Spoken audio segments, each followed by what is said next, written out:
Hey guys, okay, so today what you are working on is you are first working on this 1.4 absolute value coordinate grid graphing Schoology homework assignment. So this goes over what you guys learned on Monday and Tuesday of this week.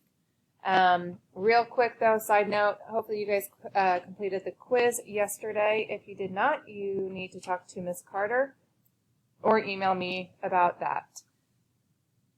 Okay, once you are done with 1.4 Schoology assignment, you then need to turn into your packet and work on and complete at least half, so there's 23 questions, so 11 to 12 questions, in this absolute value test review worksheet packet, okay? That is your homework, whatever you don't finish on that. Or maybe you're going to get it all done in class, completely, whatever happens, but you need to come to class tomorrow with this at least halfway done, okay? So that is all for today. 1.4 Schoology assignment, and then complete at least half of the test review. All right. Thanks, guys.